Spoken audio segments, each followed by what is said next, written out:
Irmãos, paz na terra aos homens de boa vontade, não é mesmo? É assim que a palavra de Deus nos ensina? Não depende de homem nenhum. Não é por causa da boa vontade do homem que nós temos paz. A Bíblia diz que paz na terra aos homens a quem Deus quer bem. Vem de Deus a paz, não vem de vontade humana. Então essa frase aí, aos homens de boa vontade, joga fora. Isso é uma heresia. Vem de Deus a nossa paz. Ele é a nossa paz. Jesus é a nossa paz.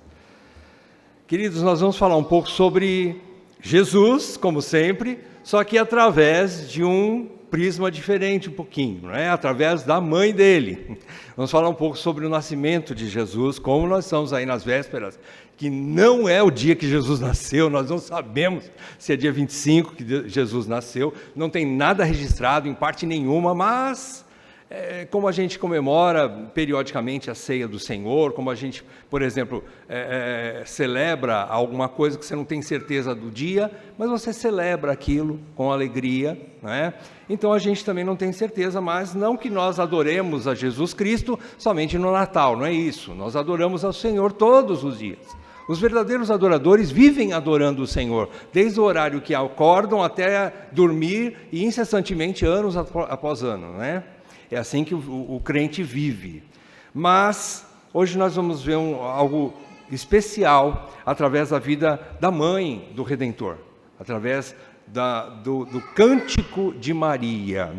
E eu queria que você pudesse acompanhar, você que trouxe a Bíblia, abra comigo em Lucas capítulo 1. Eu vou ler aqui, você acompanha na sua Bíblia, do versículo 26 até o 55. Eu quero ler a história completa do que eu vou falar, para que a gente possa ter um pouco de pano de fundo também, um pouco de contexto. Tá? Então vamos lá, Lucas 1, de 26 a 55. A palavra de Deus diz assim, eu estou lendo na versão NAA, tá bom? No sexto mês do quê?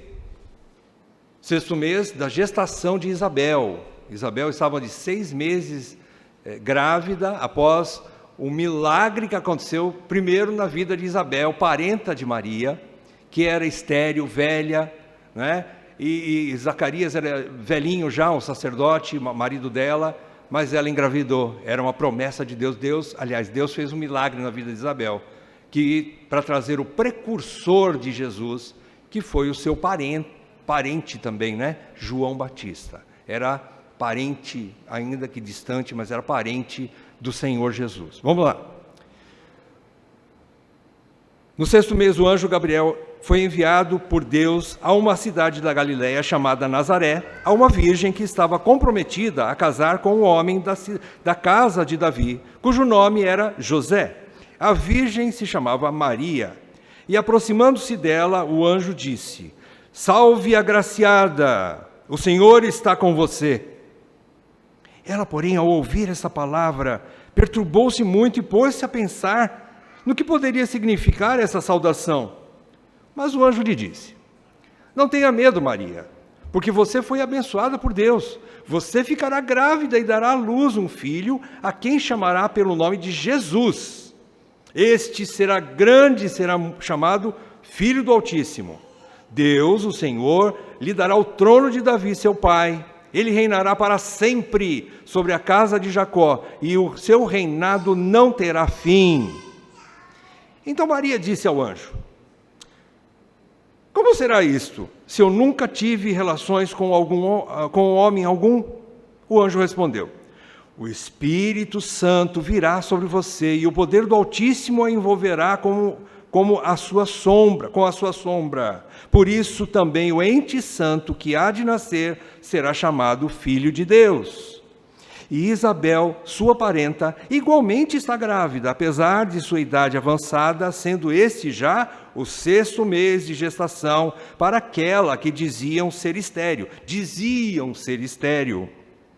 Porque para Deus não há nada impossível. Então Maria disse: Aqui está a serva do Senhor, que aconteça comigo o que você falou. Então o anjo foi embora. Naqueles dias, Maria se aprontou e foi depressa à região montanhosa, a uma cidade de Judá. Entrou na casa de Zacarias e saudou Isabel. Quando Isabel ouviu a saudação de Maria, a criança lhe estremeceu no ventre. Então Isabel ficou cheia do Espírito Santo e exclamou em alta voz: bendita é você entre as mulheres e bendito o fruto do seu ventre. E que grande honra é para mim receber a visita da mãe do meu Senhor. Pois logo que me chegou aos ouvidos a voz da saudação que você fez, a criança estremeceu de alegria dentro de mim. Bem-aventurada a que creu, porque serão cumpridas as palavras que lhe foram ditas da parte do Senhor. Então Maria disse: a minha alma engrandece ao Senhor, o meu espírito se alegrou em Deus, meu Salvador. Porque Ele atentou para a humildade da sua serva, pois desde agora todas as gerações me considerarão bem-aventurada, porque o poderoso me fez grandes coisas, santo é o seu nome. A sua misericórdia vai de geração em geração sobre os que o temem. Agiu com o seu braço valorosamente, dispersou os que no coração alimentavam pensamentos soberbos. Derrubou dos seus tronos os poderosos e exaltou os humildes. Encheu de bem os famintos e despediu vazios os ricos. Amparou Israel, seu servo, a fim de lembrar-se da sua misericórdia a favor de Abraão e de sua descendência, para sempre, como havia prometido aos nossos pais. Deus Todo-Poderoso, que possamos nos alegrar, Senhor, com a Tua palavra, como Maria, Senhor, que exultou ao Senhor. Que possamos nos alegrar na Tua promessa, porque ela foi cumprida. E que possamos ter esperança viva naquilo que o Senhor prometeu que faria no futuro. Senhor, reaviva a nossa fé em Ti, através da Tua palavra. Eu te peço em nome de Jesus. Amém, Pai. Amém. Queridos, esse cântico de Maria, que vai somente do versículo 46 ao 55, esse cântico foi denominado, depois de um tempo, na igreja, como Magnificat. Esse é o nome desse cântico. Tem mais outros cânticos ao longo do livro de Lucas. Lucas relata em detalhes, às vezes alguns desses hinos não encontram em outros evangelhos, mas Lucas, o grande historiador, não é, trouxe fielmente aquilo que aconteceu na época e nos relata isso. E Maria, então, cantou esse cântico com o nome que foi dado depois em latim de Magnificat, que significa engrandece, simplesmente engrandece. Maria engrandeceu, ela adorou, ela louvou, ela exaltou ao Senhor, o seu Salvador, porque ela recebeu esse anúncio do anjo Gabriel, de que ela seria então a mãe do Redentor. Ela exultou nisso. Mas vamos ver um pouquinho do contexto. O que estava acontecendo naquela época em que Maria recebeu essa visita do anjo, se engravidou e depois foi visitar sua parenta? O contexto era o seguinte: eram dias sombrios, dias difíceis. O povo de Deus estava oprimido debaixo do Império Romano. Roma sempre foi um império bastante cruel. E ele oprimia, não de uma forma violenta no sentido de matar os judeus, porque eles precisavam dos judeus para quê? Para recolher impostos. Eles eram extremamente... Estou aprendendo muito com o John Piper, né? Ele não para com a mão, e a gente fica aí meio estabanado.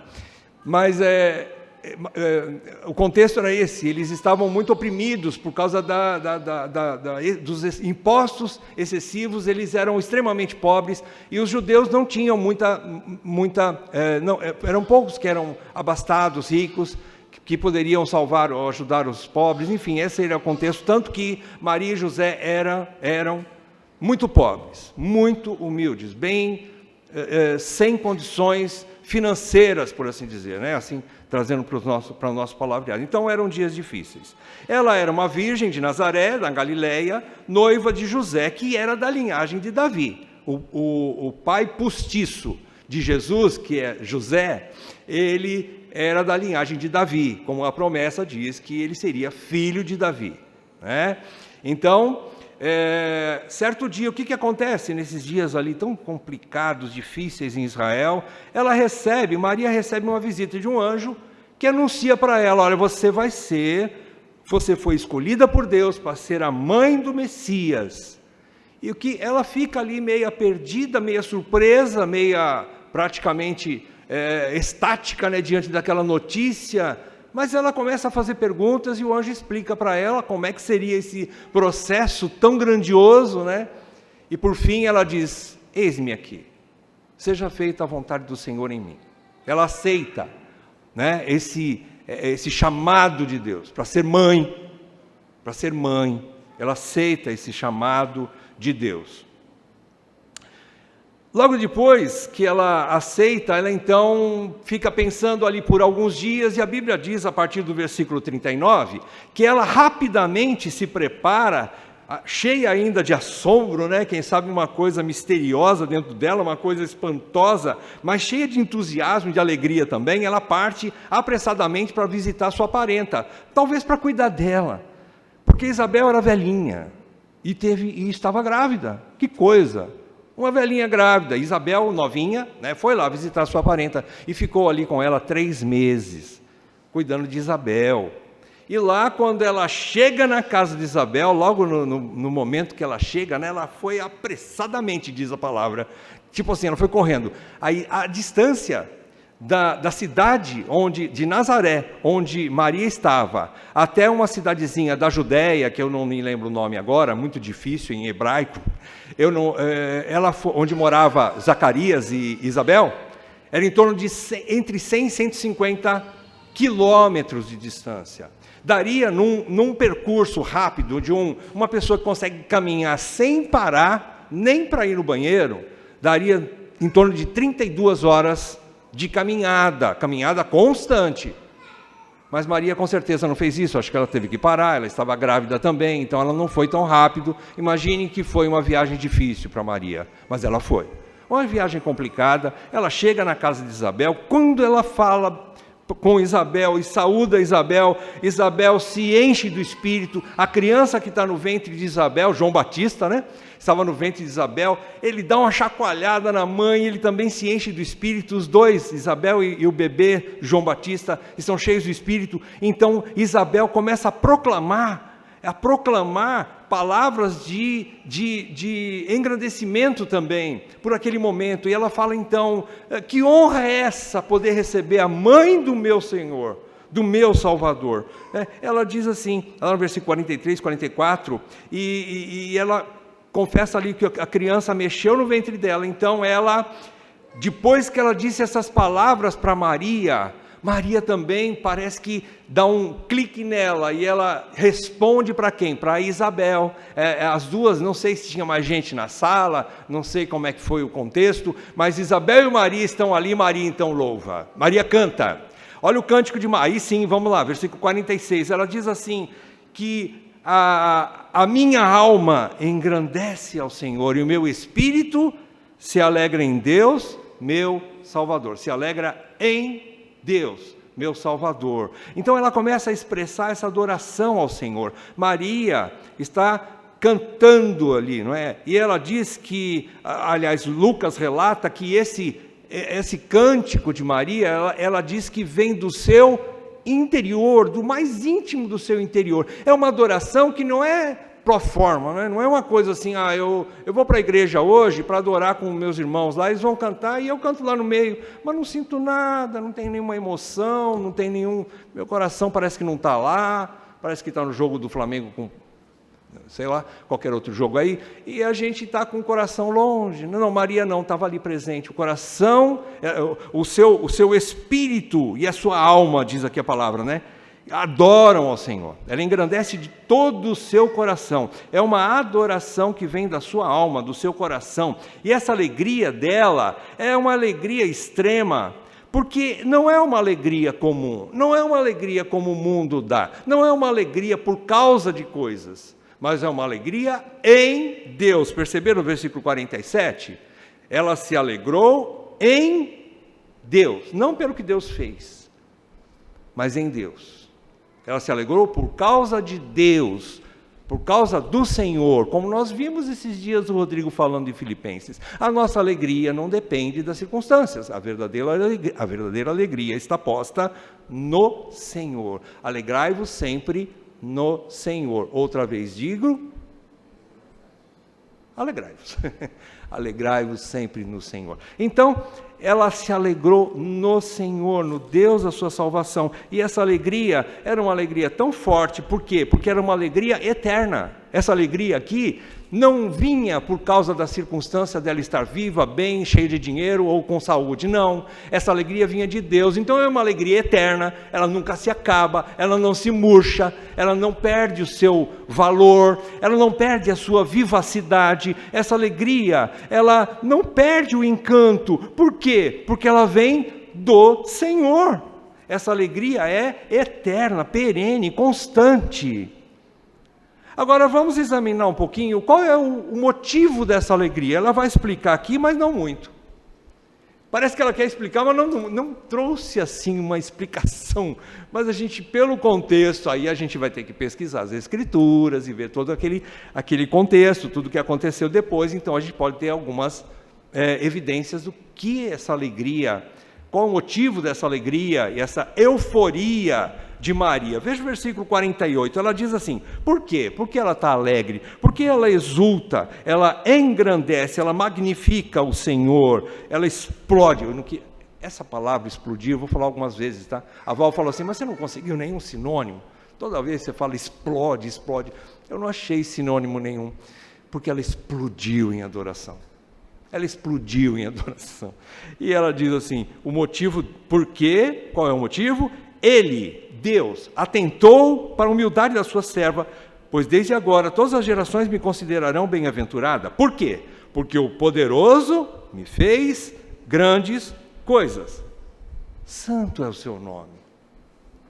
Então, o motivo dessa alegria é que Deus atentou para ela, apesar da sua humildade, apesar da insignificância de Maria, uma mulher pobre, noiva, né, não casada ainda, com José, um cara durango, né, bolso vazio, né, não tinha muita coisa, não tinha muitas posses, não eram pessoas conhecidas, eram pessoas simples, talvez dos mais simples que tinham na época, né? E aí então ela fala, Deus atentou para a minha insignificância, para a minha humildade. Então, apesar da humildade de Maria de um lado, e apesar da grandeza de Deus, porque ela diz no versículo 49, que Ele é o Todo-Poderoso, e Ele é santo, santo e santo. Então, apesar da grandeza de Deus, e apesar da pequenez de Maria, como uma formiga, um vermezinho, Deus atentou para ela. Deus olhou para ela, Deus a amou e a escolheu. Deus atentou, Deus significa que Deus contemplou Maria, olhou de modo especial para Maria. Então essas grandes coisas que Deus lhe fez, farão dela a mulher mais bem-aventurada que já pisou nessa terra, que qualquer ser vivo pode testemunhar. Não houve entre mulher qualquer uma que fosse mais bem-aventurada que Maria. Ora, então nós vamos adorá-la. Não. Não. Tanto quanto o ventre de Maria foi importante para trazer o Salvador, aquele símbolo é importante, de madeira, a cruz foi importante para nós. Nascer Jesus foi importante, mas ele morrer, eu não quero dizer se foi mais ou menos importante, porque ele não morreria se não tivesse nascido. Foi importante o ventre de Maria? Claro, mas importante tanto quanto foi a cruz, porque na cruz ele verteu sangue para nos salvar. Não teria sentido ele só nascer, e se ele não tivesse morrido, ele estaria vivo até hoje. Ele é o Deus eterno, ele estaria andando entre nós, mas ele morreu. Então, tão importante quanto o ventre e a cruz, não há motivo de adoração a pessoa, nós somente olhamos para ela e imitamos a sua adoração. Nós olhamos para ela e nos alegramos como ela se alegrou. Então, a gente pode dizer que Deus atenta para o comum, para o ordinário, Ele considera o simples, Ele considera o que não tem nada de especial. Olha, tem um reverendo anglicano que escreveu assim, deixa eu ver aqui, qual é o slide? Ele escreveu assim: a mulher mais incrível em toda a Bíblia não foi uma guerreira ou profetisa famosa, não foi não. Não foi uma guerreira ou profetisa famosa. Alguns aí dizem que essas mulheres profetizam. Não, a mulher mais importante da Bíblia não foram essas profetisas, não, nem guerreiras, mas foi uma jovem mãe. Aparentemente comum, vivendo um chamado único. Não liderou um exército, não arrebatou multidões com discursos, não se envolveu em dramas políticos. Ela foi mãe. Quem escreveu isso foi Giordano M. Brasilino, reverendo. Interessante, ela foi mãe. Bom, e quais são essas grandes coisas que Deus fez por ela? Ela só falou isso. Grandes coisas fez o Senhor por mim. Maria, e aí, você não vai contar quais são? Não, ela não contou. Mas a gente pode entender alguma coisa aqui, que Deus fez por ela. Deus usou Maria no seu plano intrincado, seu plano eterno, seu plano complexo, sua economia tão complexa, sua história, a história de Deus. Nós vivemos dentro da história de Deus. O mundo, o universo criado está dentro de uma história única, a história de Deus. Nós estamos dentro da caixa da história de Deus, nada fora disso. Mas Maria fez parte dessa história, de uma maneira especial. Foi relevante a participação de Maria. E ela foi prenunciada lá em Gênesis 3, versículo 15, ela já foi profetizada através da boca de Deus. Deus disse, quando conversou com a cobra, Deus falando ali para Satanás, que haveria inimizade entre você, Satanás, e a mulher, entre a sua descendência e o seu descendente. Haveria inimizade, ele lhe pisará a cabeça e tu lhe ferirás o calcanhar. Jesus pisou a cabeça da serpente, matou, esmagou o plano, o projeto de Satanás. Ele venceu Satanás. E o que ele sofreu somente foi um dano passageiro no seu calcanhar, que é a cruz, a morte. Só isso. Mas ele venceu a morte. O calcanhar dele foi ferido, mas já está bom, viu? Não tem marca nenhuma no calcanhar de Jesus, tem nas mãos e nos pés. A marca da ferida da serpente. Mas passou, está curado. Mas ele venceu, pisou a cabeça da morte, venceu a morte, a condenação, o inferno e Satanás. Ele reina. Então, essa é a grande coisa. Maria entrou no plano de Deus, só que também Deus entrou na história através da vida biológica de Maria. No corpo de Jesus haviam células de Maria, havia parte do corpo de Maria, era um bebê de verdade, não era um bebê reborn, não era um Jesus reborn, era um bebê. Gente, a Bíblia diz que, lá em Gálatas 4, versículos 4 e 5, diz assim, vindo porém a plenitude do tempo, Deus enviou seu Filho, nascido de mulher, nascido sob a lei, para resgatar os que estavam sob a lei, a fim de que recebêssemos a adoção de filhos. Ele veio de mulher. Vejam, irmãos, todo o destino da história da existência do universo, tudo aquilo que a ciência pode ver e não sabe ainda, tudo se convergiu dentro do fruto do ventre dessa mulher. Por quê? Porque tudo existe para Ele. Tudo foi criado por Ele e para Ele. E sem ele, nada do que foi feito se fez. Irmãos, Maria gerou aquele que gerou Maria. Você entende isso? Não, ninguém entende isso. Ciência não explica isso. Ela gerou um bebê que gerou o mundo. Ela gerou o ente querido, o Filho de Deus. Irmãos, o Deus eterno, santo, todo-poderoso, que fez todas as coisas e para quem tudo existe, esteve 9 meses no ventre de Maria. 9 meses.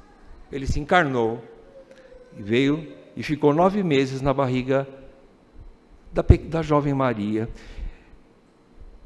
Esse Jesus, que trará perfeita ordem ao universo todo, quando ele se manifestar segunda vez, ele já veio a primeira através de Maria, a segunda ele vem através da glória do seu próprio poder. Somente Jesus voltará com um corpo glorificado, já não mais com um corpo semelhante ao de Maria, ou com as mesmas características, né, ou células. Eu não sei se vai ter isso.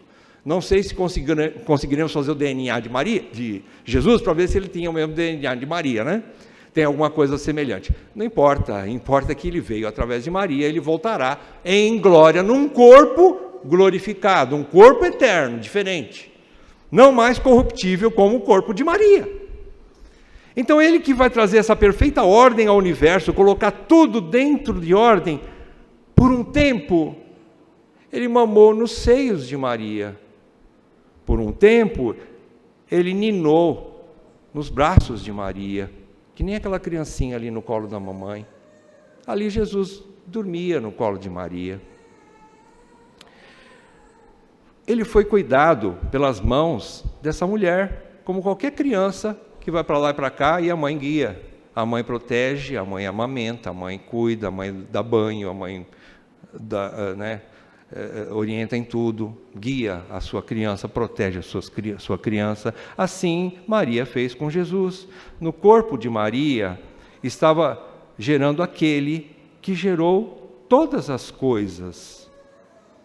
Ele é antes de todas as coisas, tudo o que foi feito se fez por meio dele, e isso é magnífico. Isso é magnífico. Por isso ela, vamos lá, explode em adoração. Ela explode, né? Ela explode em adoração. Como pode ser o Deus encarnado vir morar dentro de mim? Ela explode. Não importa, eu não entendo nada, mas eis aqui a serva do Senhor. Seja feita a tua vontade em mim. Ela aceita, e ela então desfruta dessa alegria. Ela diz que ela, por causa dessas grandes coisas, ou dessa grande coisa que aconteceria com ela, ela seria, versículo 48, segunda parte, chamada, considerada bem-aventurada por todas as gerações. Ela sabia que o que ia acontecer com ela seria algo de impacto eterno, impacto tanto para aqueles que já morreram, da eternidade passada, quanto aqueles que viriam no futuro. É o impacto que todas as gerações considerariam ela bem-aventurada. Seu filho Jesus, Deus soberano, iria invadir a história através dela e estabelecer novos céus e nova terra, e isso é magnífico. Tudo que o filho de Maria veio fazer aqui no mundo, acima de tudo, foi para a glória do seu Pai. Ele veio, acima de tudo, para glorificar o Pai. Mas também seria através de Maria, que todas as gerações a considerariam bem-aventurada, é que outras gerações seriam beneficiadas por causa do filho de Maria. O filho de Maria abençoaria outras gerações, e isso também é magnífico. Então Maria engrandece a Deus pelo que Ele fez por ela, e também pelo que Ele fez através dela. Para quem? Para o povo de Maria, que Maria amava. Maria relata do versículo 50 até o 55, que Israel seria abençoado, que o ente querido que nasceria dela resgataria um povo que ela tanto amava, o seu Israel, ela amava o seu povo. E essa promessa que Deus fez a Abraão, lá em Gênesis 17, versículo 7, quando Deus promete uma aliança perpétua a Abraão para ser o seu Deus e Abraão e o seu povo, sua descendência, ser povo de Deus, ela sabe que isso se cumpriria através do filho dela. Através do filho dela, os filhos de Abraão seriam juntados num único povo, já não mais agora Israel, agora chama-se igreja. E ela ama porque ela diz aqui, aqueles que são maus, aqueles que, vocês viram, dos 50 aos 53, aqueles que são maldosos, que são soberbos, que são arrogantes, que têm o domínio sobre todas as coisas, que pisam nos pobres, que deixam os famintos de lado, os ricos que não consideram ninguém, aqueles que são soberbos, esses que não têm nada a ver com Deus, serão exterminados, e Jesus colocaria ordem em tudo isso e abraçaria o seu povo. Apesar do seu sofrimento, Jesus abraçaria o seu povo e traria ordem em toda essa desordem. Quando fecha o texto, versículos 54 e 55, diz que esse ente querido, esse ente que nasceu do ventre de Maria, ele cumpriria a promessa que Deus fez a Abraão, lá em Gênesis, como eu disse, Gênesis 17, 7. Ele cumpriria isso e ampararia Israel, versículo 54, usaria de misericórdia e cumpriria a promessa que ele fez aos nossos pais, de ter uma descendência. Então é isso que Maria diz que são as grandes coisas que Deus fez por ela e através dela. E para concluir, o motivo de todo esse júbilo de Maria está em Deus. Repetindo o que eu disse desde o início. Ela já tinha um relacionamento com Deus. Ela já conhecia o seu Deus. Maria sabia que Deus a amava, que Deus a considerava, e por suas obras grandiosas feitas a ela e através dela, ela sabia disso, que Deus a amava, Deus a observava, cuidava dela, ela já sabia. Maria, ela está surpresa aqui somente por um motivo, porque ela não entendia. Por que ela? Porque ela foi escolhida para ser a mãe do Redentor. Essa era a surpresa de Maria. Agora, Maria não estava surpresa porque ela não sabia o que o Redentor, Messias, iria fazer. Não, ela sabia. Ela sabia porque, se você ler de 50 a 55, ela sabia o que Deus iria fazer no futuro. Maria não foi pega de surpresa por causa que ela ignorava as promessas e o plano de Deus. Não, ela sabia. E muito mais, Maria conhecia o caráter do seu Deus, ela conhecia o ser do seu Deus, ela conhecia os atributos do seu Deus. Ela chega a dizer no versículo 46 e 47 que Deus é Salvador. Olha só os atributos. Em segundo lugar, ela diz no versículo 48 que Deus é gracioso, que Ele não importa para a pequenez da sua serva, mas por graça Ele a escolhe. Terceiro, ela diz que Deus é todo-poderoso e santo, versículo 49, ela conhecia o caráter grande, poderoso e todo santo de Deus, ela conhecia. Maria também diz que Deus é misericordioso, versículos 50 e 54, ela diz que Deus é um Deus de misericórdia, longânimo, paciente. Por último, ela diz que Deus é justo e fiel, do versículo 51 ao 55, ele vai colocar ordem nessa sociedade toda bagunçada, onde há injustiça social correndo solto.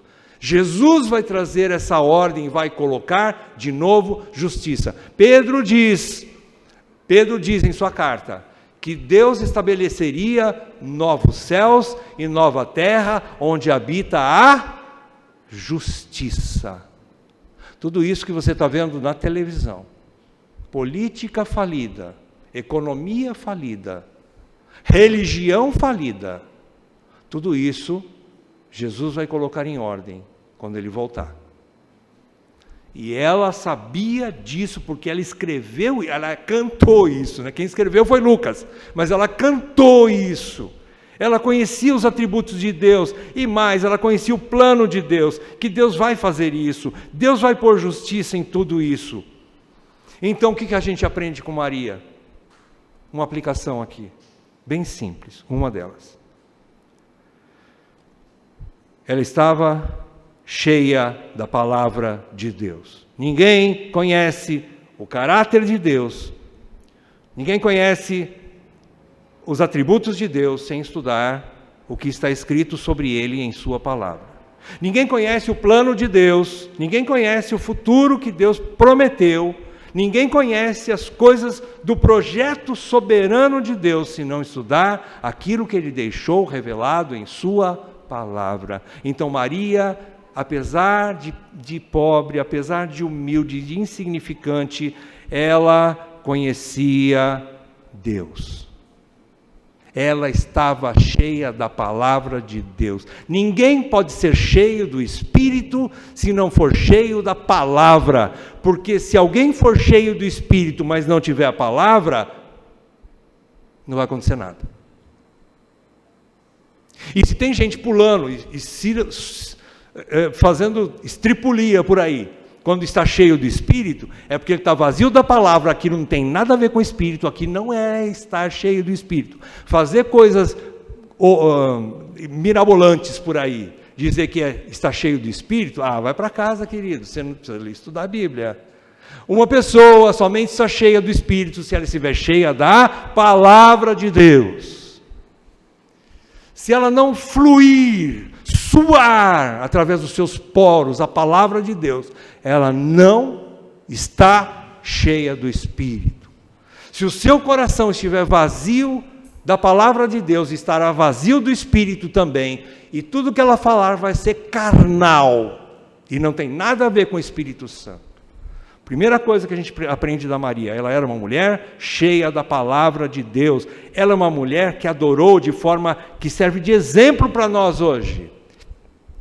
Por causa disso, por causa das futuras gerações de verdadeiros adoradores do Deus verdadeiro, podem olhar para Maria e dizer: eu preciso me encher da palavra, como Maria estava cheia, para conhecer esse Deus maravilhoso, então eu vou explodir de alegria como ela.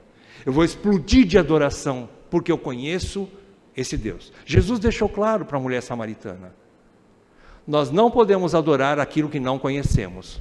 Nós só adoramos aquilo que nós conhecemos, aquele que nós conhecemos. Lição é essa. Nós então precisamos conhecer o Senhor e prosseguir em conhecê-lo, conhecer o nosso Redentor, o Senhor Jesus Cristo, pelas Escrituras Sagradas. Ninguém vai conhecer a Deus se não ler a palavra de Deus e comer a palavra de Deus. Maria fez isso. E Deus usou para que ela adorasse dessa maneira aqui. Queridos, Maria, Deus usou Maria para tudo isso. Mas a gente adora o fruto do ventre dela. Nós não adoramos ela. Nós adoramos o Filho que nasceu do ventre dela. Nós adoramos Jesus Cristo. Ele é digno de toda adoração. Jesus Cristo é Senhor, Redentor e Mediador. Ela não.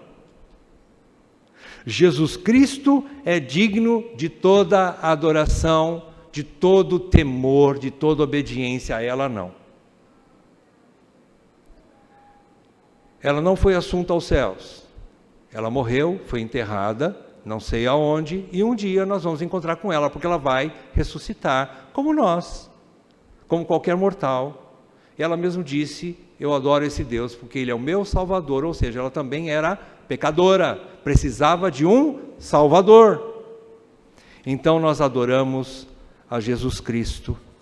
Billy Graham disse que o maior acontecimento do mundo, da história da humanidade, não foi o homem ter pisado na lua, como dizem, né? Alguns dizem aí: o maior acontecimento da humanidade, o homem subiu e pisou na lua. O maior acontecimento da humanidade foi Deus pisar na terra, através do Filho, Jesus Cristo. Este é o maior acontecimento do mundo. Calvino também nos diz, desculpa, eu estou meio perdido aqui nos slides. Calvino diz que só nos tornando firmes e reverentes estudantes das obras de Deus, somente isso, é que podemos deleitar-nos nelas. Ainda que para os réprobos, ou seja, as pessoas do mundo, as obras de Deus não tenham valor e sejam desprezíveis, os quais as tratam com escárnio ímpio. Então nós só poderemos adorar e nos regozijar como Maria em Deus e nos planos de Deus, se nós formos estudantes bem criteriosos, assíduos da palavra de Deus. Essa é a lição que eu gostaria que nós pudéssemos guardar no coração. Ei, mas você tem falado isso quase todo domingo. Tudo bem, vamos repetir, né? E é segurança para vós outros. Eu garanto isso. Se você estudar a palavra de Deus, você vai crescer na graça de Deus. Vai ser o alimento que vai te manter seguro nos dias maus. E você vai continuar sendo um verdadeiro adorador. Mais uma vez, fechando, né? Eu gosto muito dessa simbologia. Não é a primeira vez que a gente faz, né? Mas isso é muito lindo, isso é muito representativo, né? Isso mostra o início e o fim dos poucos anos do nosso Redentor aqui na Terra. Ele veio como homem, como criança, passou pelo ventre de Maria, foi encontrado pela primeira vez pelos seus adoradores numa manjedoura, e ali havia uma manjedoura, né, que era um lugar onde os animais comiam, né, talvez com palha, do jeito que está ali, a gente pode imaginar que sim, e ele estava ali porque não tinha lugar para ele, ninguém sabia quem ele era naquela época, né? Então ele foi o mais simples dos simples, mas ele viveu como homem, sem pecado, e morreu numa cruz por nós. Então, queridos, conte isso para suas crianças nesse dia de Natal. Você, meu amigo, minha amiga, fale isso para o seu vizinho, para o seu parente. Fale sobre Jesus. Não fale sobre o Papai Noel. Você acha bonito o Papai Noel? Tudo bem, tira foto com ele, normal, não tem problema nenhum, tá?